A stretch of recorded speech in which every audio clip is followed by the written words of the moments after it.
Je ferai essayer tout de suite.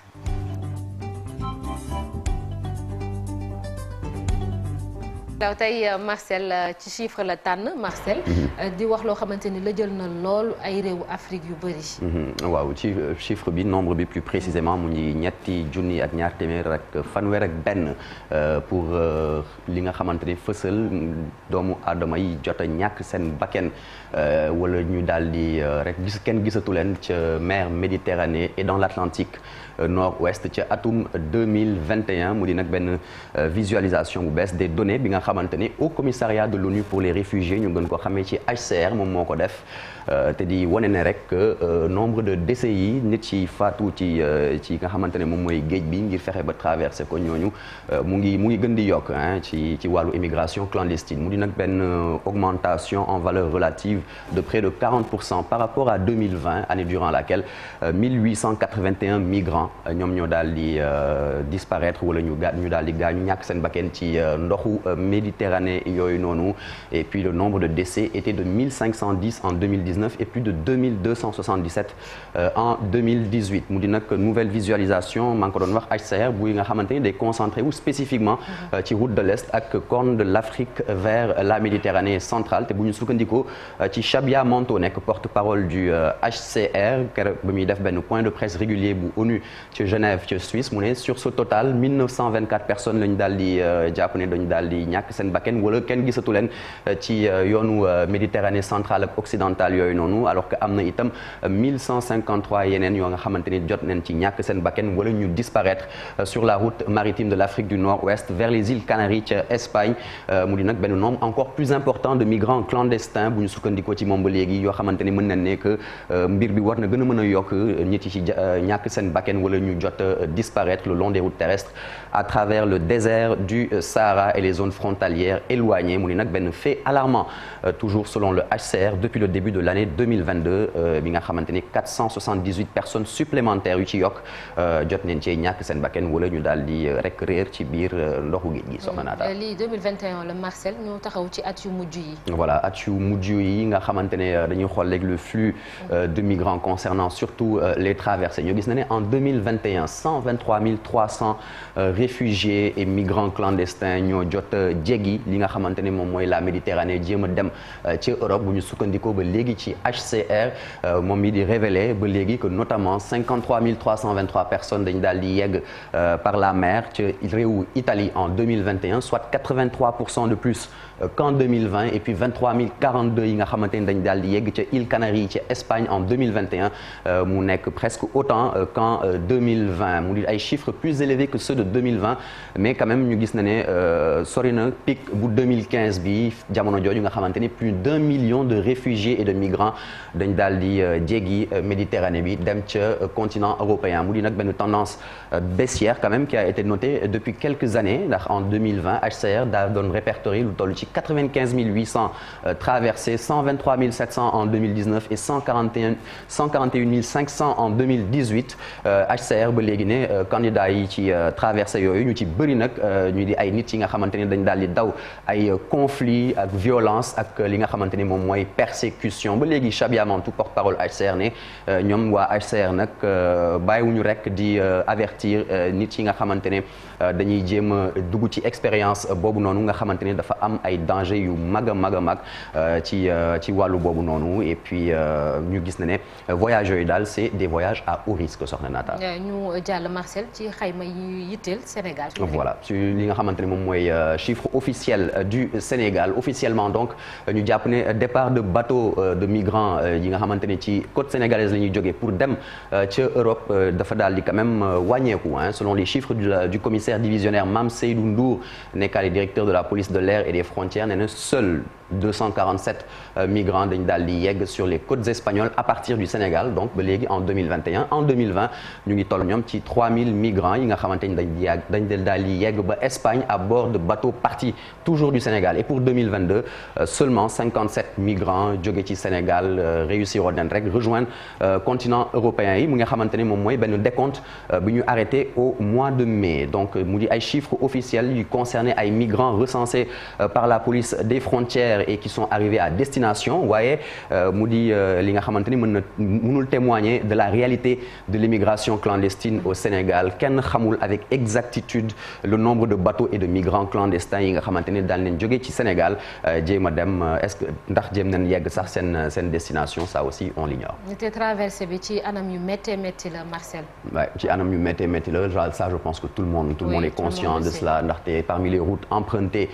par migrants yi Méditerranée centrale ñu considéré ko comme la plus meurtrière au monde ak plus de 17 000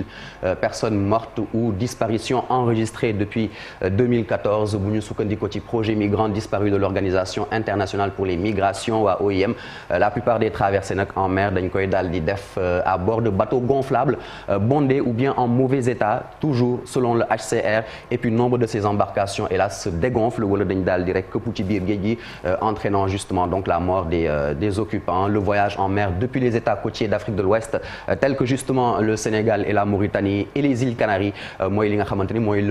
il est long et il est périlleux ba pare mën na dem ba li nga xamante ni moom mooy fukki fan donc de nombreux bateaux ont dévié de leur route ou ont disparu sans laisser de traces dans ces eaux hélas.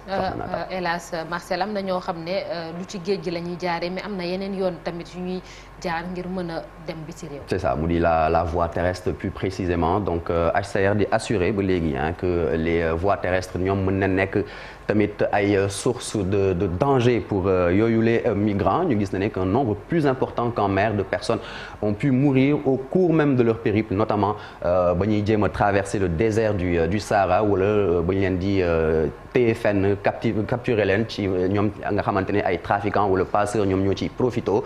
ñu gis na ne nag donc ñàkk bakkanam dëgg la moom mooy extrémité danger yi mais du moom rek moom mooy danger bi nga xamante ne day menacer réfugiés ak migrants yi sur les routes terrestres ils sont également victimes de nombreuses violations des droits de l'homme dans des pays de transit mu di exécution extrajudiciaire détention illégale ak arbitraire ou encore des violences sexuelles travail forcé esclavage ou encore le mariage forcé et j'en passe Soxna Nata. Oui, la liste est longue Marcel. ñu jeexale ak au commissariat pour les réfugiés bu Nations Unies ñoom moom ndimbal la ñuy woote. Justement donc ndimbal la ñuy woote ñoom gannaaw ba ñuy def seen publication statistique yooyu les HCR daal di lancer un appel de fonds pour lu toll ci 163,5 millions de dollars bu ñu ko xayma c'est environ 82 milliards de francs CFA donc ngir fexe rek ba dimbali ak protéger les milliers de réfugiés ak yeneen i doomu aadama yi nga xamante ne dañuy jéem a rejoindre l'Europe en passant par les voies maritimes dangereuses organisation onusienne bi di donc HCR di woo rek gouvernement yi ngir ñu élaborer ay alternatives ngir fexe ba réfugiés yeeg migrants yi ñuy bañ a dem di jël gaal gi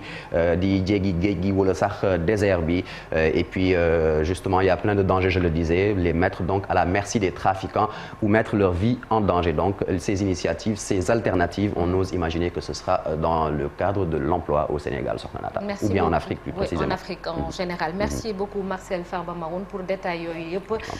Alaaji Malick Marcel wax na ko léegi ñoom HCR bokk na ci li ñu digle mooy ñu ut ay xëy pour ndaw ñi tout le temps ñu dégg ay programme te terewul ndaw ñi ba léegi tey jii ñu ci bëri tey lañ gën a dëggu ngir dem jël gaal yi man am na benn reportage ma defoon Yaraax dafa am ay ndaw ñoo xam ne dañuy taxaw naan la sama mag wala sama cousin wala sama xarit bu ma màggandool jël na gaal bi ñii ñàkk na bakkenam wala ñi kii jot naa egg mais dañ la naan suba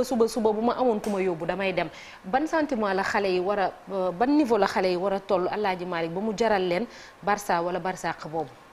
waaw mooy rek ñàkkum xëy bëgg a tekki gis ni sa waajur mi ngi ci ay jafe-jafe waaye beneen bi ci des mooy mirage bi nga xam ne moom moo am fële tey bu ma nekkee ak Cheikh dem yàlla def mu tekki ba commencé dimbali ay waajuram dañ may xiirtal samay waajur dañ may xiirtal ci ni Cheikh def ba dem ba commencé dimbali ay waajuram yow def ko voilà donc il y a la pression sociale qui fait que xale yu bëri tey dañuy bëgg di dem ci géej gi pour jéem a tekki mais encore une fois loolu du xalaat waaw donte tey kenn mënu leen téye par la force mais même booy demal ci anam yu nga xam ne doo tayloo sa bakkan parce que li des ci géej gi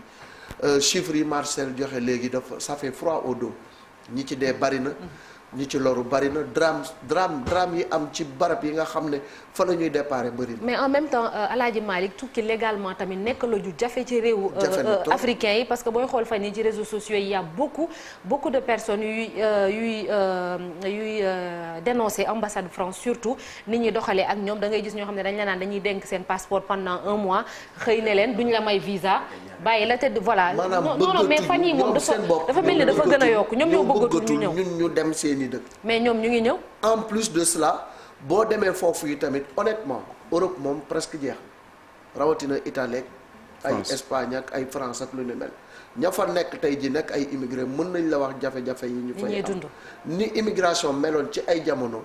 ba ña fa daan dem bu ñëwee takk seen i ceeni or ak seen i affaire ak tabax seen i kii takk ay soxna loolu presque jeex na Europe dafa metti donc maintenant comment retenir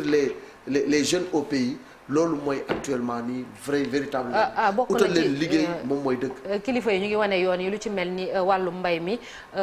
ci Cheikh Tidiane Diaw waaye Marcel wax na ko sànq tam am na ñu bëri bu ñu demee dañuy tàggatémbe que ça soit Maroc que ça soit Libye bu ñu demee foofu di def liggéey yoo xam ne da lay leer nit ñi ñaar dërëm sax mënuñu ko ci am par bés wala ñu leen di tëj ci kaso bi am na ñoo xam ne faatu nañ fa sax te foofu lañ leen robee seen i mbokk gisuñu leen dégguñu leen mu nekk ay drames sociaux yu garaaw.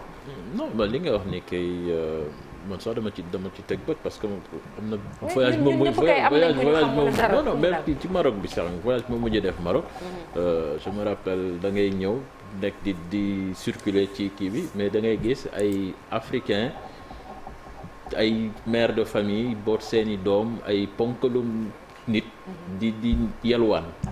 di du ñu dundee parce que ñooñu dañ fa ñëw de passage parce que de transit la dañu war a dem te loolu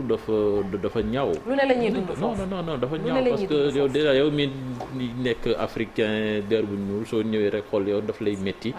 ndax niñ leen di traité te loolu aussi ñoom ñoo ko teg seen bopp comme ni ñu koy waxee aussi dëkk bi c'est vrai que dafa métti c'est pas parce que da nga tukki rek da ngay tekki te ni nga koy wax tamit lu am la parce que da ngay gis ñoo xam ne sax dañuy dem surtout ci montagne yeeg yooyu dund fa ay jafe-jafe yu tar duñu dem mais suñu dellusee taxul ni suñu ñëwaatee fii suñu amaatee opportunité dañuy demaat dañuy tàntewaat alors que en fait on n'arrive pas à comprendre ça mais peut-être ñoom xaj na niveau de désespoir bi ñuy toll moom mooy tax ba doo leen mën a wax dara